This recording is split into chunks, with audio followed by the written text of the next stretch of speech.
안녕하세요. 세계 여행 중인 동아부부입니다. 저희의 유럽 여행 영상 잘 보고 계신가요? 며칠 전에 저희가 비아리츠를 끝으로 프랑스 여행을 모두 보여드렸는데요. 그래서 오늘은 프랑스 한 달 여행을 총 정리하는 시간을 가져보려고 합니다. 자, 그러면 우선 저희가 여행했던 코스부터 말씀드리려고 하는데요. 저희는 우선 터키 여행을 먼저 끝내고 유럽으로 들어가서 이제 유럽의 프랑스부터 스페인, 포르투갈, 안도라까지 총 4개국을 86일 동안 자동차를 리스해서 자동차 타고 다니면서 로드트립을 했었었는데요. 이미 유럽은 저희가 여러 번 다녀왔기 때문에 그 대도시보다는 이제 아름다운 소도시 위주로 여행을 많이 다녔었거든요. 총 86일 동안의 유럽 자동차 여행 중에서 프랑스를 여행한 26박 27일간의 여행에 대해서 먼저 말씀드리도록 하겠습니다. 우선 프랑스 지도를 보시면 저희는 크게 반시계 방향으로 프랑스를 한 바퀴 돌았는데요. 가장 먼저 방문한 곳은 동화 마을로 유명한 그랑데스트 알자스 지역이었고요. 그 다음으로는 쌍파뉴 지역에 가서 샴페인 와이너리를 방문했습니다. 그리고 파리로 유명한 일드프랑스 지역을 거쳐서 요즘 한국 분들에게도 아주 핫한 노르망디 지역까지 넘어왔습니다. 그리고 좀 더 서쪽 끝까지 달려서 보르타뉴까지 구경을 한 후에 프랑스에서 가장 아름다운 고성들이 모여있는 발데루아르까지 구경을 하고요. 그리고 마지막에는 보르도로 굉장히 유명한 누벨아키텐 지역까지도 여행했습니다. 그리고 스페인과 포르투갈, 안도라까지 모두 여행을 한 후에 다시 프랑스로 돌아오는 길에 남프랑스 지역과 오베른 론 알프스 지역까지 모두 여행하고 돌아왔습니다. 우선 프랑스 여행하기 좋은 시기를 말씀드리자면요. 저희가 여러 계절을 프랑스를 여행을 해봤거든요. 근데 그래서 추천을 드리자면은 일단 겨울을 제외하고 봄, 여름, 가을까지는 다 괜찮았던 것 같아요. 맞아. 근데 사실 겨울을 여행을 해보면은 유럽에 그 해가 굉장히 짧거든요. 그래서 보통 겨울도 5시가 되기 전에도 슬슬 어둑어둑해져서 너무 해가 짧으니까 여행할 수 있는 시간이 좀 짧아서 아쉽기도 했고요. 그리고 가끔은 좀 흐리거나 눈이 올 때는 거의 2-3시만 돼도 어둑어둑해질 정도로 좀 해가 짧다 보니까 겨울은 사실 유럽 여행을 그렇게 추천드리진 않을 것 같아요.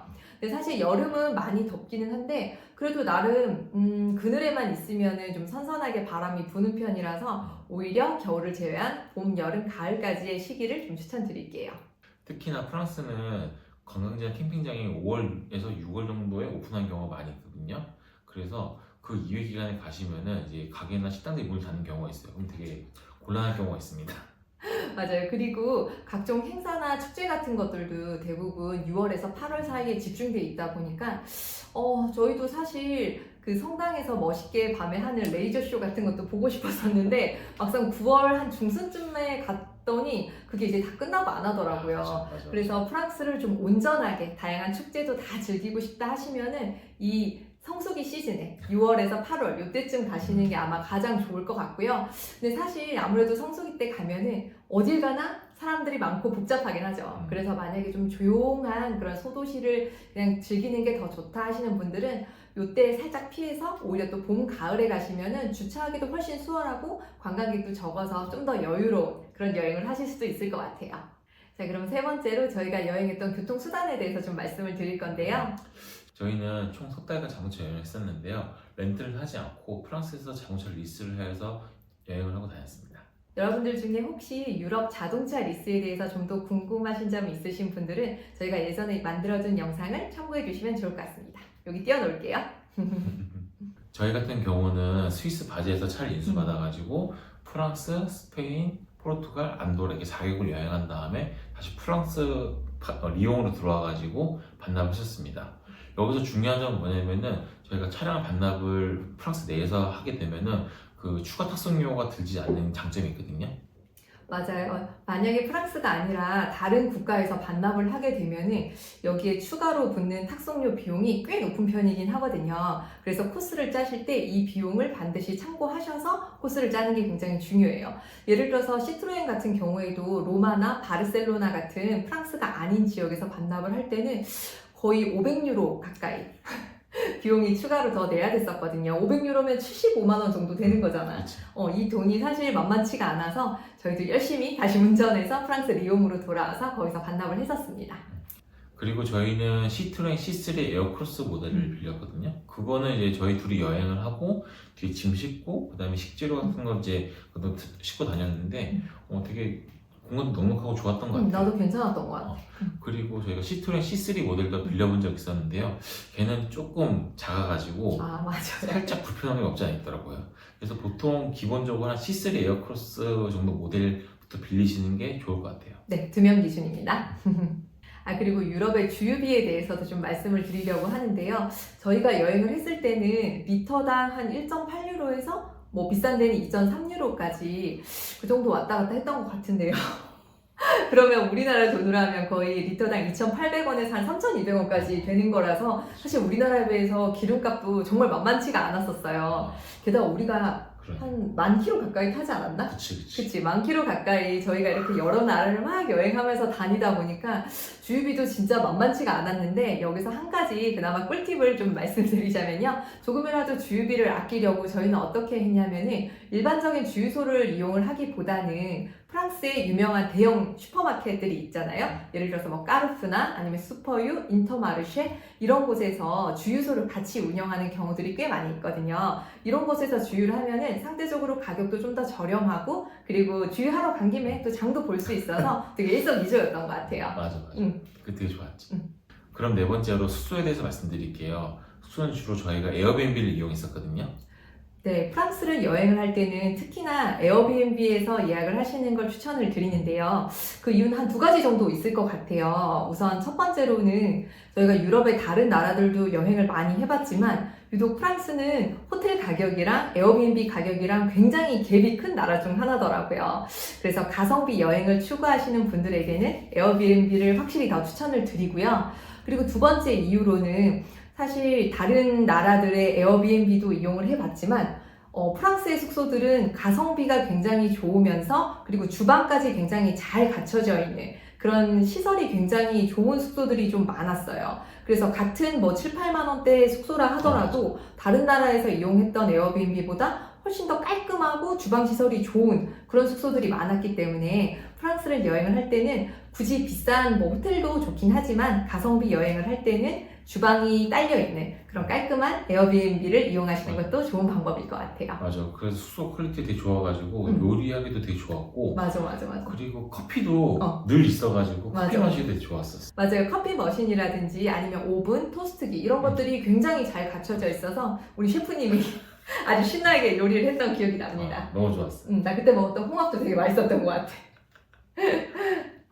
그리고 또 한 가지 말씀드리고 싶은 거는 만약에 차가 있다라고 하면 굳이 복잡한 도심 내에서 비싼 숙소에 머물기보다는 저희가 주로 이용을 했던 방법인데요. 약간 도심에서 벗어나서 야외에 넓은 정원이 있는 전원주택이라든지 그런 좀 평소에 머무르기 힘든 그런 프랑스의 숙소에서 현지인처럼 음식도 해먹고 여유롭게 테라스나 정원을 즐기면서 여행하는 것도 마치 현지인의 삶을 살아보는 느낌이 들어서 이것도 되게 여행의 즐거운 묘미였던 것 같아요. 그런데 그 부킹닷컴으로 예약했던 고성 호텔이나 아니면은 레지던스 되게 좋았었거든? 맞아. 이렇게 저희가 고성 호텔도 가보고 에어비앤비도 가보고 굉장히 다양한 숙소를 많이 이용을 했었는데요. 이렇게 유럽 숙소에 대해서는 아직 할 얘기가 좀 더 많이 있으니까 따로 유럽 여행 숙소에 대해서는 영상을 만들어서 한번 다음에 올려보도록 하겠습니다. 그것도 기대해 주세요. 그 다음으로는 프랑스 소도시 여행에서 도움되는 사이트와 어플을 좀 말씀드릴게요. 저희가 운전할 때 주로 구글맵을 사용했었거든요. 그리고 미리 오프라인지도를 다운받아 놔가지고 그 데이터를 끄고서 운전을 하고 다녔었습니다. 이렇게 다니면 아무래도 운전 중에는 데이터를 따로 사용하지 않아서 굉장히 유심 비용도 많이 아낄 수가 있었고요. 그리고 또 한 가지 운전할 때 절약할 수 있는 팁을 좀 말씀드리자면요. 프랑스의 톨비도 사실 우리나라보다 훨씬 비싼 편이에요. 그래서 저희 같은 경우는 어차피 뭐 빨리 가는 것보다는 천천히 작은 소도시를 구경하는 것을 좋아해서 구글 지도에서 무료 도로 우선이라는 설정을 하실 수가 있어요. 그러면은 길을 안내해 줄 때 유료 도로는 제외하고 길을 안내해 주기 때문에 오히려 무료 도로를 다니면서 작은 마을들을 많이 구경할 수 있었던 것 같아요. 여러분들도 혹시 저희처럼 여행하실 분들은 이런 방법도 추천드립니다. 그리고 저희가 여행하면서 썼던 2개의 어플이 있는데 그거 되게 유용했거든요. 첫 번째는 파코피디아라고 해가지고 주차 구역에 대한 정보를 알 수 있는 요 어플이 하나 있었고, 그 다음에 이지파크라고 있었어요. 이지파크는 이제 그 해당 그 주차 구역에서 페이를 할 수 있는 어플이어가지고 그것도 되게 유용하게 잘 썼습니다. 방금 말씀드린 거는 주로 자동차 운전과 관련된 어플을 말씀드렸고요. 저는 주로 프랑스 여행 코스라든지 이렇게 소도시 정보 같은 거를 많이 찾다 보니까 이런 것들을 주로 참고한 곳은 아무래도 가장 깊이 있고 믿을 수 있는 정보는 프랑스 관광청이었던 것 같아요. 네, 국내 사이트, 네이버 블로그라든지 카페 같은 데서도 정보를 얻긴 하지만은 아무래도 좀 더 깊이 있는 정보는 프랑스 관광청이 좋았던 것 같고요. 여기다 링크도 띄워놓을게요. 그리고 또 많은 분들이 질문하셨던 부분이 어떻게 한국인들에게 잘 알려지지도 않은 그런 유명하지 않은 소도시들을 잘 알고 찾아가느냐 이런 질문들도 많이 하셨었는데 바로 그 비결은 프랑스의 아름다운 마을이라는 이 협회 덕분인 것 같아요. 맞아. 이 협회는 굉장히 까다로운 기준으로 프랑스 안에 굉장히 작고 아름다운 마을만 아마 180개에서 200개 사이 현재 선정이 돼 있거든요. 그런 아름다운 마을을 선정을 하고 또 그것들이 유지 관리될 수 있게 돕고 있는 그런 협회인데요. 여기 있는 도시들을 저희가 10군데 이상, 거의 아마 20군데 가까이를 가봤던 것 같은데 정말 가는 곳마다 다 정말 너무 아름다워서 역시 프랑스가 정말 아름다운 마을들이 많다는 걸 이번에 또 한 번 깨달았던 것 같아요. 가는 곳마다 다 좋았어 진짜. 맞아요. 저희가 소도시를 여행했던 정보들은 여기 많이 나와 있으니까 앞에 저희가 여행했던 영상들도 많이 봐주세요. 6번째로 프랑스의 마트 물가에 대해서 설명을 드리려고 하는데요. 도심에 있는 모노프리 같은 곳은 아무래도 좀 매장도 작고 구색도 적은 데다가 이제 좀 주차도 어렵다 보니까 저희는 자동차가 있어서 주로 외곽에 있는 큰 대형마켓, 그런 대형 슈퍼마켓 체인을 주로 이용했더니 가격도 아무래도 좀 더 저렴하고 구색도 훨씬 다양해서 좋았던 것 같아요. 맞아.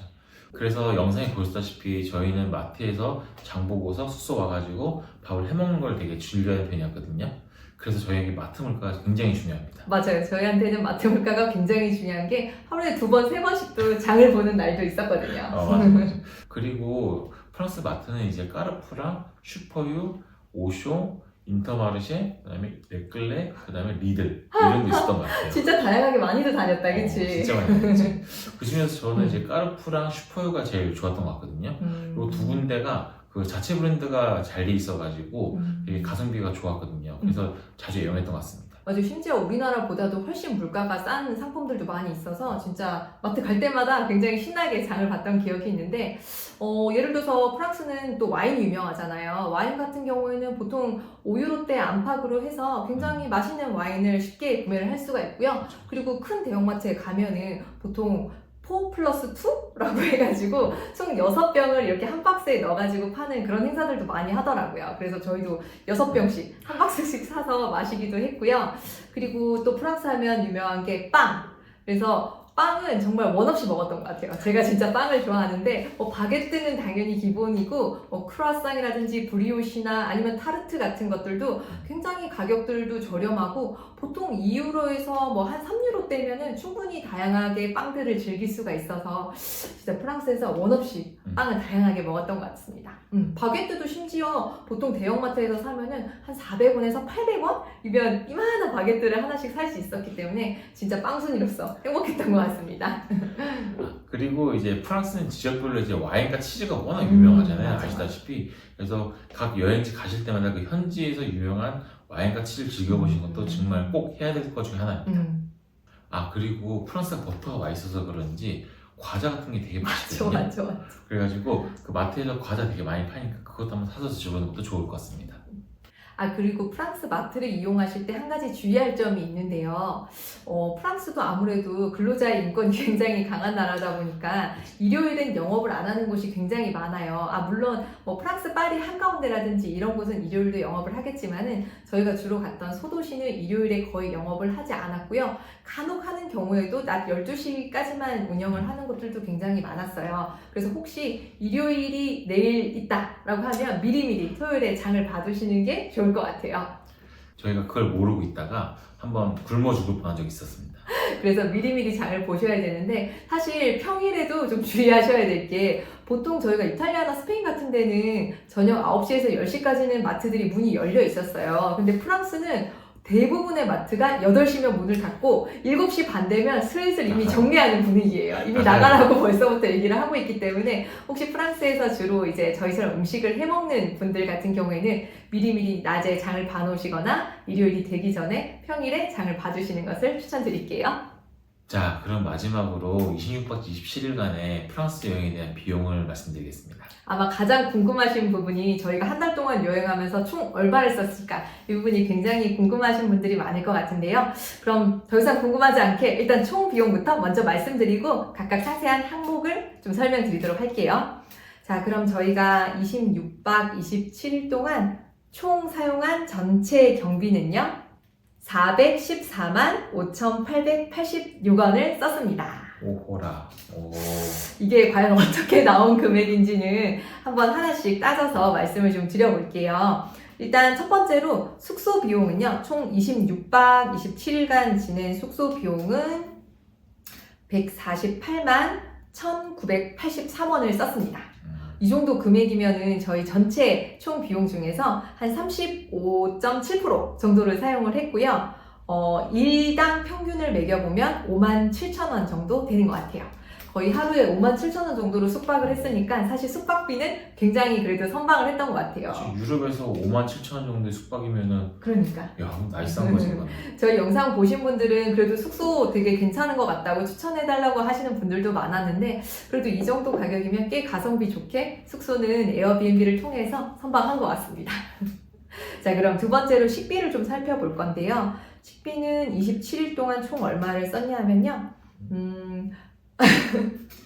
62만 9,747원을 썼습니다. 자, 둘이서 한 달 동안, 한 달 가까이 쓴 비용 치고는 그래도 꽤 괜찮은 것 같아요. 총 경비에서 15.2%를 차지하고 있고요. 하루에 대략 23,324원을 식비로 쓴 것 같아요. 이야, 이건 진짜 세이브 많이 했다. 저희가 아무래도 외식을 많이 하기보다는 숙소에서 이제 장 본 거 가지고 맛있게 음식을 해 먹다 보니까 네, 식비도 꽤 많이 아낄 수 있었던 것 같습니다. 이거 내가 요리한 보람이 있구만. 그러니까 자기 인건비 덕분에 우리가 많이 아낄 수 있었던 것 같아. 내 인건비는 안 탄 거잖아. 그치. 감사합니다, 셰프님. 그래. 자, 그리고 세 번째로는 교통에 든 비용인데요. 야, 이거. 교통은 조금 의외다. 자, 총 교통 비용은 181만 1,629원으로 총 경비 중에서 가장 높은 43.7%를 차지하고 있네요. 저희가 여태까지 세계여행하면서 보통 이렇게 한 달씩 여행을 하면은 사실 항상 가장 높았던 건 숙박비였어요. 그치? 숙박비가 항상 제일 비쌌는데 이번에는 숙박비가 오히려 148만 원이 나왔고 교통에 든 비용이 총 180만 원 이상이 나온 것 같아서 요거는 사실 조금 놀라긴 했어요. 이런 건 처음 봐. 근데 왜 그런지를 하나씩 항목을 좀 따져보자면요. 일단 저희가 총 86일 동안 자동차를 리스하는 데 든 비용은 345만 9,923원이었어요. 근데 이거를 프랑스를 여행한 26박 27일로 일할 계산을 하면은 총 108만 6,255원이거든요. 그래서 하루당 보면은 한 4만 원꼴로 리스카를 이용을 할 수 있었던 것 같아요. 물론 이 비용은 이제 리스하는 기간이 길면 길어질수록 하루당 비용은 이제 좀 낮아지는 부분이 있으니까 참고를 해주시고요. 이렇게 해서 총 108만 6천 원의 그 리스 비용에다가 나머지 이제 드는 교통비, 이제 주유비가 사실 가장 컸을 것 같고요. 그리고 간혹 이용했던 톨비, 그리고 주차료 이런 것들이 주로 이제 교통비에 들어가서 이것들을 다 더했더니 이제 181만 1,629원이 나왔습니다. 근데 우리가 또 많이 다니기도 했어 보면. 맞아요. 저희가 이렇게 돌아가지고 왔잖아. 맞아요. 이렇게 많이 이동을 한 것도 있지만은 사실 이렇게 자동차가 있었기 때문에 또 좋았던 점은 오히려 숙소를 너무 중심지에 잡았으면 굉장히 숙소비가 많이 비쌌을 텐데 약간 자동차가 있는 덕분에 외곽에 숙소를 잡아서 숙소비도 아낄 수가 있었고 그리고 장을 봐서 자동차에다 이렇게 실어서 많이 다녔기 때문에 또 식비도 많이 아낄 수 있었던 것도 장점이었던 것 같긴 해요. 그리고 네 번째 항목으로는 쇼핑인데요. 쇼핑에는 총 16만 3,232원을 사용해서 총 구성비가 3.9%로 굉장히 미미한 금액이긴 해요. 왜 이렇게 많이 샀지? 많이 샀다고? 보통 남들은 프랑스 가면은 막 명품백도 사고 화장품도 사고 많이 사는데 그게 무슨 말이야 도대체. 그래? 저희가 산 이 쇼핑에는 주로 어떤 게 있었나를 봤는데요. 영상에서 보셨겠지만은 그 샴페인 와이너리를 갔을 때 배브 클립 그 샴페인을 샀던 게 이제 한 75,000원 정도가 됐고, 그 외에 이제 계절이 좀 바뀌면서 의류를 구입했던 게 한 8만 원대 정도 되어서 총 16만 3천 원 정도를 쇼핑으로 썼던 것 같아요. 그래도 이 정도면은 굉장히 아끼면서 쇼핑도 많이 안 하고, 저희가 아무래도 세계 여행자다 보니까 짐이 늘어나면 안 돼서 항상 넘쳐나는 쇼핑 욕구를 꾹꾹 누르면서 여행을 다니고 있습니다. 그래서 영상을 열심히 다 찍고 있으니까 네. 그걸로 추억하자고. 자, 그럼 5번째 투어에 대한 비용을 좀 말씀드리려고 하는데요. 투어 비용으로는 총 46,638원을 썼고요. 사실 이 비용은 좀 적은 비용이긴 한 게, 저희가 사실 따로 투어를 이용하기보다는 자동차가 있다 보니까 웬만한 곳은 다 셀프로 직접 운전해서 다녔거든요. 그래서 남들은 보통 몽생미실 투어라든지 이런 게 뭐 25만 원대 이렇게 사용을 하는데, 그런 비용도 낮출 수가 있었고, 와이너리 투어 같은 것도 저희가 직접 자동차 운전해서 갔더니 사실 비용을 굉장히 아끼면서 여행을 할 수 있었죠. 내 인건비. 그치? 여기 비록 있잖아. 네, 저희가 직접 운전을 해서 와이너리를 가다 보니까 남편은 와인을 테이스팅을 할 수는 없었지만 어쨌든 덕분에 투어비는 많이 아낄 수가 있었던 것 같습니다. 그리고 마지막으로 이제 기타 경비 같은 경우는 유심 구매라든지 이런 것들이 있어서 한 12,657원 이렇게 사용을 했고요. 총 그래서 414만 5,886원을 사용을 했고, 이거를 총 여행한 시기인 27일 동안 나눠 보면은 하루에 15만 5,662원 정도를 사용을 한 것 같습니다. 와, 그럼 15만 5천 원이라. 이게 적게 쓴 건지 많이 쓴 건지 좀 잘 모르겠네. 내가 생각할 때는 요즘 사실 유럽 환율이 굉장히 비싸잖아요. 그 1유로에 거의 1,500원대 가까이 육박을 하는 데다가 요즘 유럽도 굉장히 인플레이션이 심해서 물가도 예전보다 많이 올랐기 때문에 이 정도 비용이면 난 굉장히 적은 비용으로 잘 여행을 한 것 같아. 그리고 나는 이제 자동차 비용이 좀 돈을 많이 쓰긴 했지만은 우리가 그만큼 편하게 이동을 하기도 했고, 그치. 그리고 이제 대중교통에서 못 가볼 곳을 많이 가봤기 때문에 그치. 이런 소도시들을 구석구석 볼 수 있던 게 너무 좋았던 것 같아요. 맞아요. 이렇게 자동차의 비용을 좀 많이 쓰긴 했지만은 그래도 덕분에 진짜 아름다운 소도시들을 구석구석 많이 여행을 해서 꼭 대도시 여행이 아니라 저희처럼 여행하시려는 분들에게는 정말 자동차 여행을 굉장히 추천드립니다. 우리가 하고 싶은 여행을 하는 게 좋은 것 같아요. 맞아. 그게 제일 중요하지 뭐. 자, 그럼 오늘 프랑스 여행 총정리는 여기까지 하고요. 다음 편에서는 뻔한 프랑스 파리 여행이 아닌 프랑스의 진짜 찐 매력을 느낄 수 있는 프랑스의 소도시 여행은 과연 어떻게 하는지, 그리고 어떤 소도시를 어떤 코스로 여행을 하면 좋은지에 대한 정보를 좀 말씀드리려고 하는데요. 그럼 다음 영상도 많이 기대 부탁드릴게요. 그럼 지금까지 시청해주셔서 감사드리고 다음 편도 기대 부탁드리겠습니다. 그리고 구독과 좋아요, 힘나는 댓글은 언제든지 환영입니다. 안녕입니다. 자, 지금까지 시청해주셔서 감사합니다. 감사합니다. 안녕.